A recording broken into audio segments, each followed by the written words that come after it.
When you think about looking inside your own body, you may only be able to picture images like this or this. But an emerging technique gives us pictures that look more like this, using laser-induced sound waves. Early technologies that use this technique seem to provide us with highly detailed, super clear images of the structures inside our bodies, with no discomfort or dangerous ionizing radiation involved. And this promising technique is called photoacoustic imaging.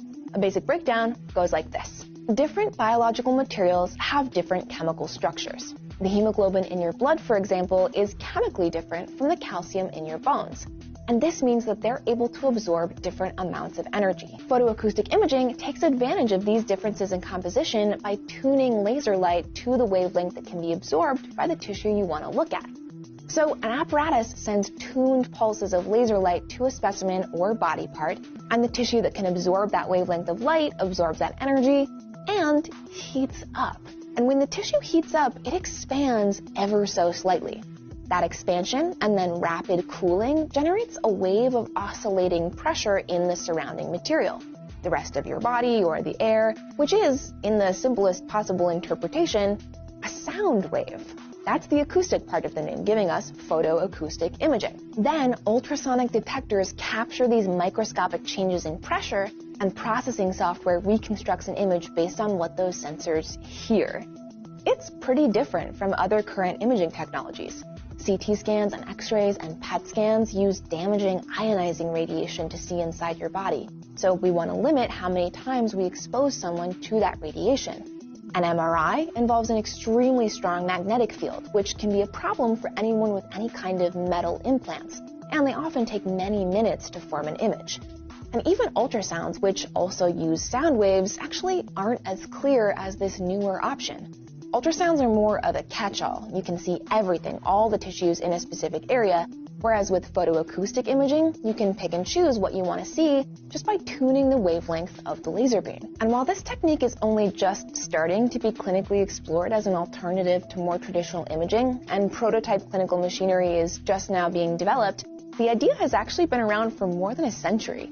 Alexander Graham Bell, the guy who invented the telephone, was the first to observe that electromagnetic waves could induce sound waves when applied to materials. But the technology that's just started to emerge and be refined in the last decade takes that initial observation and makes it into something that could seriously revolutionize medicine. Imaging veins and arteries this way, for example, can tell us more than ever before about changes in someone's circulation or abnormalities in blood flow related to cardiovascular disease. We can see how tissues are faring after surgeries. We can see what kind of effect a drug is having.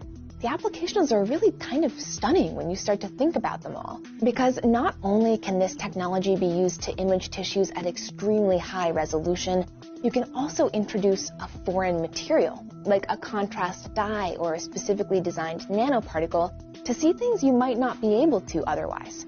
These substances can be tailor-made to bind to certain kinds of cancer cells or other forms of gene expression. And then you can tune the laser to the wavelength absorbed by that contrast or that nanoparticle, giving you an extremely detailed and accurate picture of how a disease manifests in your body.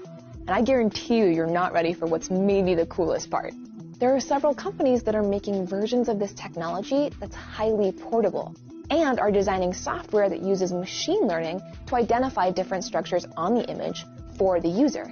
Both of these developments means it's possible that some patients could use this technology themselves to monitor their own health and things like progress during recovery from a condition or a surgery.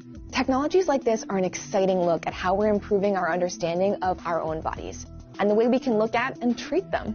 I love how physics and engineering and computer science and medicine are all coming together to make this happen.